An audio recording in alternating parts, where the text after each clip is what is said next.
Hello friends. हमारी car का most important part होता है टायर, क्योंकि इस टायर पे टिकी होती है आपकी जान। आपने ब्रेक लगाया और टायर स्किड कर गया, गाड़ी का एक्सीडेंट हो गया। वहीं जो अच्छा टायर आपने चुना था आपकी गाड़ी के हिसाब से, ड्राइविंग कंडीशन के हिसाब से, आपने ब्रेक लगाया और एबीएस ने भी अपना काम किया, गाड़ी एक्सीडेंट होने से पहले ही जाके रुक गई। या फिर कभी बारिश में आप गाड़ी चला रहे हो, आपने ब्रेक लगा दिया, गाड़ी स्किड होकर चली गई दूसरी तरफ। वहीं आपने अगर एक्वाप्लानिंग ट्रेड पैटर्न चुना होगा तो आपकी गाड़ी उस कंडीशन में भी कहीं टकराएगी नहीं, एक्सीडेंट नहीं होगी, वहीं रुक जाएगी, क्योंकि वो ट्रेड पैटर्न ही अलग था। वो ट्रेड पैटर्न स्पेशली बनाया जाता है इसलिए कि वो जमीन और टायर के बीच में आने वाली पानी की लेयर को जल्दी से हटा सके। आपकी फ्यूल इकोनॉमी भी बहुत डिपेंड करती है टायर के ऊपर।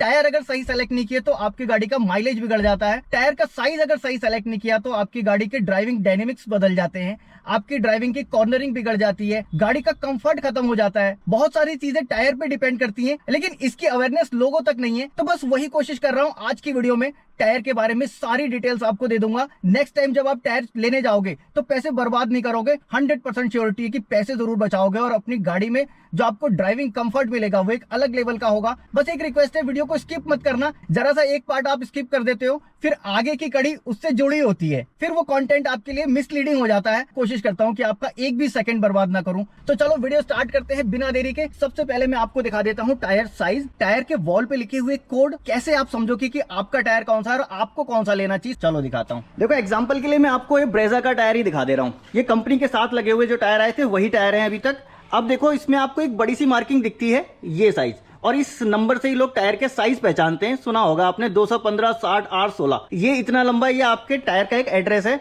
आपको किस साइज का टायर चाहिए।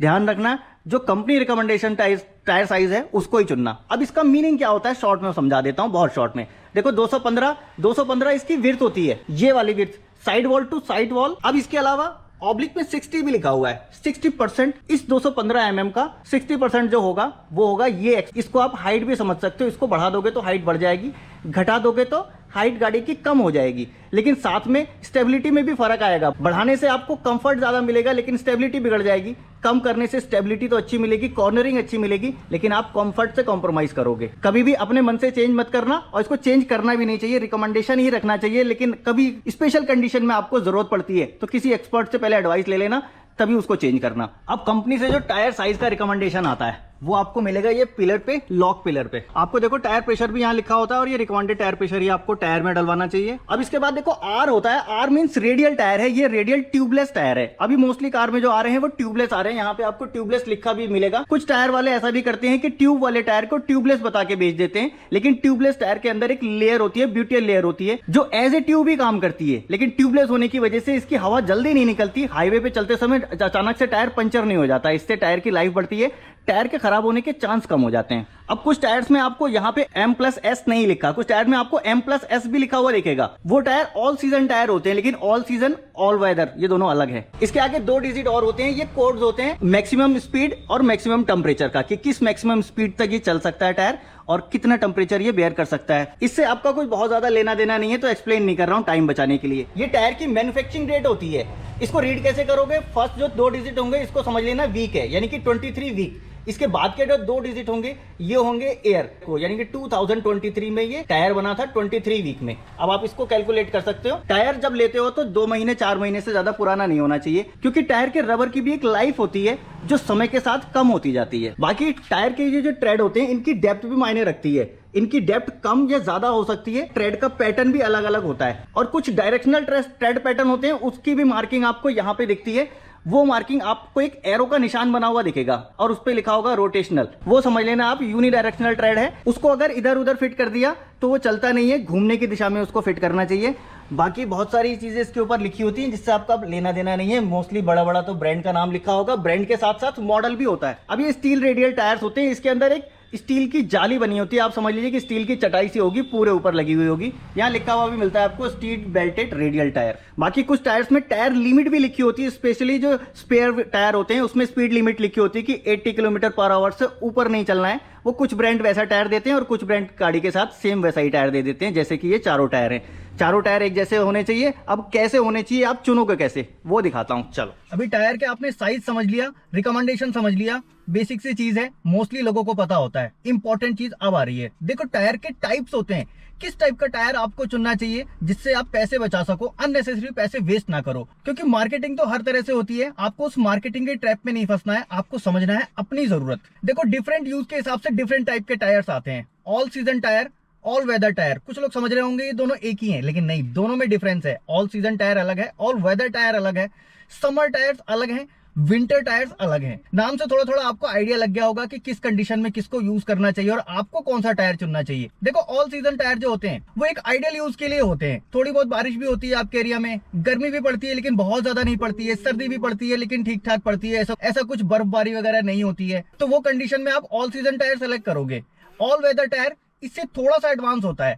ऑल सीजन टायर की घिसावट थोड़ी कम होगी, ऑल वेदर टायर की घिसावट थोड़ी सी ज्यादा हो जाएगी, क्योंकि ऑल वेदर टायर होते हैं वो थोड़े से हार्ड क्लाइमेट में सरवाइव कर पाएंगे। कहीं थोड़ी बहुत बर्फ भी है तो वहां से भी निकल जाएंगे। ज्यादा बर्फ पड़ती है और आपको रहना उसी इलाकों में है तो आपके लिए ऑल वेदर टायर भी नहीं है, ना ही आपके लिए ऑल सीजन टायर है। आपके लिए जो टायर है वो है विंटर टायर, क्योंकि वहां पे हमेशा बर्फ पड़ी रहती है। उसके ट्रेड इस हिसाब से डिजाइन किए गए हैं। आपको अपने वेदर के हिसाब से टायर सेलेक्ट करना है, किस वेदर में आपको गाड़ी ज्यादातर चलानी है। अगर साल में कभी एक बार आपको कहीं जाना है बर्फ में और उसके लिए आप फिर ऑल वेदर टायर लो या फिर विंटर टायर लो तो गलत सिलेक्शन होगा। समर टायर जो डिजाइन किए जाते हैं उसका कंपोनेंट कुछ इस हिसाब से डिजाइन किया जाता है कि रबर थोड़ी सी हार्ड रहे, बहुत ज्यादा सॉफ्ट ना हो जाए, क्योंकि अगर बहुत ज्यादा गर्मी पड़ेगी और वो सॉफ्ट हो जाएगा तो आपको वो राइट क्वालिटी नहीं मिलेगी और टायर डैमेज होने का भी खतरा रहेगा। जैसे राजस्थान में ड्राई गर्मी पड़ती है, साथ में टेम्परेचर भी बहुत ज्यादा राइज हो गया है, रोड गर्म है, तो उस कंडीशन में समर टायर ही सेलेक्ट करना चाहिए। अब इसके अलावा आपको टायर का सिलेक्शन ड्राइविंग कंडीशन के हिसाब से भी करना चाहिए। ड्राइविंग कंडीशन से मेरा मतलब है, अगर आपको बहुत ज्यादा हाईवे रनिंग है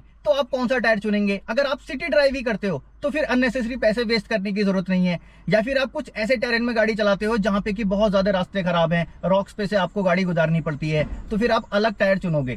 फॉर एग्जाम्पल, अगर आपने हाईवे पे चलने के लिए टायर सेलेक्ट किया और आपकी जो मोस्टली ड्राइव रहती है वो रहती है ऑफ रोडिंग, तो आपका वहां पैसा बर्बाद होगा, क्योंकि वो वहां वैसा परफॉर्म नहीं करेंगे। जब आप ऑफ रोडिंग करोगे तो उन टायर पे जल्दी कट लगने के चांसेस होंगे, क्योंकि हाईवे के लिए जो टायर का मटेरियल बनाया गया है वो एक डिफरेंट टाइप से बनाया गया है कि वो एक्वाप्लानिंग को झेल सके, उसकी ग्रिप ज्यादा अच्छी हो, वो स्किड ना कर जाए। और मटेरियल क्वालिटी के साथ साथ ट्रेड पैटर्न भी इनके डिफरेंट होते हैं। अगर इस गाड़ी को हाईवे पे ही ज्यादा चलना है तो ट्रेड पैटर्न उसके लिए अलग होगा, अगर आपको बर्फ पे चलना है तो ट्रेड पैटर्न अलग होगा। अब ट्रेड किसको कह रहे हैं, जो आपने खांचे बने हुए देखे होंगे वो एक डिफरेंट पैटर्न में होते हैं। किसी टायर में सीधे होंगे, किसी में ऐसे कट होंगे, किसी में मोटे मोटे रॉक्स होंगे, कुछ लोग उसको गुड्डी भी बोलते हैं, तो अभी गुड्डी पे ही आते हैं सीधे।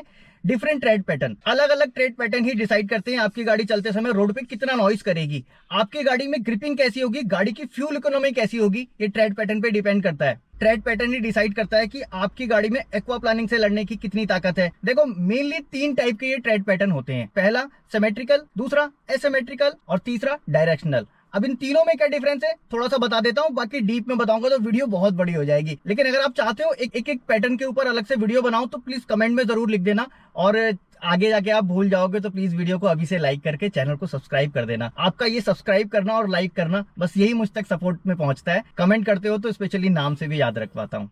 देखो, सिमेट्रिकल ट्रेड पैटर्न ऐसा होता है, टायर के दोनों साइड में एक जैसा ट्रेड पैटर्न होगा और रिब्स उसके साथ जुड़ रही होंगी। स्पेशली ये सिमेट्रिकल ट्रेड पैटर्न कंफर्ट के लिए ज्यादा माना जाता है। पैटर्न में रोलिंग रेजिस्टेंस भी कम होता है और ये दोनों डायरेक्शनल में चल सकता है। और यहीं पे अगर एसिमेट्रिकल पैटर्न होगा तो उससे कॉर्नरिंग और हैंडलिंग आसान हो जाती है।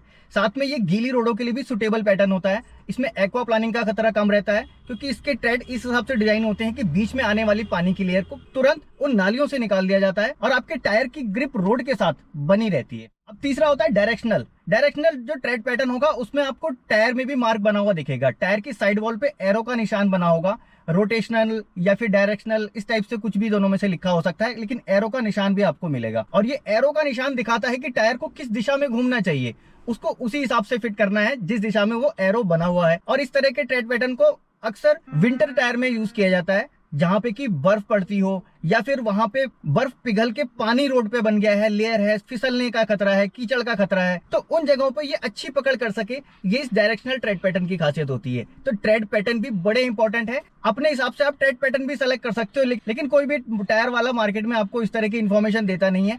आपको करना क्या चाहिए, जो भी आपको टायर लेना है उसकी वेबसाइट पे जाओ, उस टायर की पूरी डिस्क्रिप्शन देखो, ट्रेड पैटर्न क्या है, कौन से एरिया के लिए सुटेबल है, उसमें मटेरियल भी मिल जाएगा आपको कि किस मटेरियल और किस कंपोनेंट का ज्यादा यूज किया गया है और किस वेदर के लिए ज्यादा सुटेबल है। हाँ, एक इंपॉर्टेंट चीज और, ये जरूरी है कि आपके चारों टायर का ट्रेड पैटर्न एक जैसा हो। कई बार हम लोग ऐसा भी कर लेते हैं कि हमने यहाँ भी एमआरएफ टायर डाला, यहाँ भी एमआरएफ टायर डाला है, लेकिन दोनों का मॉडल अलग है, दोनों के ट्रेड पैटर्न अलग है। इससे भी आपकी गाड़ी में स्टेबिलिटी की प्रॉब्लम आएगी, वो स्टेबिलिटी नहीं मिलेगी आपको, गाड़ी की ब्रेकिंग अच्छी नहीं होगी। कई बार आपने देखा होगा गाड़ी ब्रेक लगाते हैं, गाड़ी घूम गई, आप बोलते हैं साहब गाड़ी में प्रॉब्लम थी।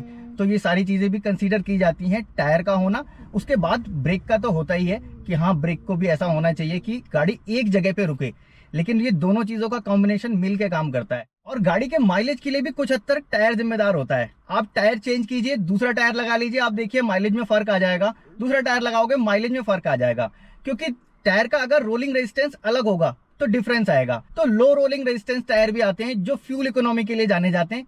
अभी इन सारी चीजों के बाद ब्रांड भी बहुत मायने रखता है, किस ब्रांड का टायर आपको सेलेक्ट करना है। मैं यहाँ किसी भी ब्रांड का प्रमोशन नहीं करने बैठा हूँ, किसी भी ब्रांड का मैं नाम नहीं लूंगा। आप अपने हिसाब से ब्रांड का चेक करो, उस ब्रांड की क्या रेपो है, वो ब्रांड क्या मटेरियल यूज कर रहा है। लेकिन जरूरी नहीं कि एक ब्रांड आपने देख लिया ये यूज करता है तो वो यही यूज करता है। ब्रांड के मॉडल्स भी होते हैं डिफरेंट टाइप से, जैसे मैंने आपको बताया अलग ट्रेड पैटर्न, अलग मटेरियल, वो लोग अलग अलग यूज करते हैं। तो मॉडल के ऊपर भी बड़ी चीजें होती हैं, एक मॉडल सस्ता और एक मॉडल महंगा है, तो उनका डिफरेंट मटेरियल है, वो उस वजह से है। और कुछ ब्रांड स्पेशली मटेरियल ऐसा यूज करते हैं जिनकी घिसावट बहुत कम होती है। अगर वो 50,000 किलोमीटर चल रहा है दूसरा टायर, तो वहीं वो जो बढ़िया वाला टायर है वो आपका 70 से 80,000 किलोमीटर चल जाएगा। प्राइस अगर कंपेयर करो तो लगभग सेम आ जाता है। तो आप अपने बजट के हिसाब से अपना ब्रांड चुन लेना, अपना रिव्यूज चेक करना, उनकी वारंटी कैसी है, वारंटी के टर्म्स भी देख लेना। कुछ ब्रांड्स क्या करते हैं, नो आस्किंग क्वेश्चन होता है कि साहब टायर खराब हुआ हम आपको रिप्लेस करके दे देंगे। कुछ मैन्युफैक्चरर्स की वारंटी में बड़ा झोल होता है, ये इतना था तो इसका इतना % मिलेगा, इतना आपको देना पड़ेगा, बड़ी टर्म्स एंड कंडीशन होती है, एक बार वो भी देख लेना। और डीलर का भी बड़ा इंपॉर्टेंट रोल होता है, क्योंकि सर्विस तो मेन डीलर को ही देनी है। डीलर अगर चाहे तो आपको तुरंत टायर के बदले टायर प्रोवाइड करा सकता है, या फिर अगर वो चाहे तो कह दे कि साहब रख दीजिए टायर, हम कंपनी भेजेंगे, वहां से चेक होगा, फिर वहां से वो टायर आएगा तो आपको मिलेगा। तो वो आप अपने हिसाब से डीलर सेलेक्ट कर लेना, ब्रांड सेलेक्ट कर लेना। मैंने बस कोशिश की थी कि टायर के बारे में आप लोगों को अवेयर करूं, मोटी मोटी बातें कम से कम टायर की बता दूं, जिससे आप टायर सेलेक्ट करते समय अननेसेसरी पैसे वेस्ट ना करें, अपने पैसे सही जगह पे लगाएं और अपनी ड्राइव को सिक्योर और सेफ बनाएं। वीडियो अगर अच्छी लगी है तो प्लीज लाइक जरूर कर देना, और मन में कोई भी सवाल हो या फिर कोई सुझाव जरूर कमेंट बॉक्स में लिख देना। और अगर भूल गए हो सब्सक्राइब करना तो प्लीज चैनल को सब्सक्राइब कर लीजिए। मिलूंगा नेक्स्ट वीडियो में ऐसे किसी इंटरेस्टिंग टॉपिक के साथ। Thanks for watching.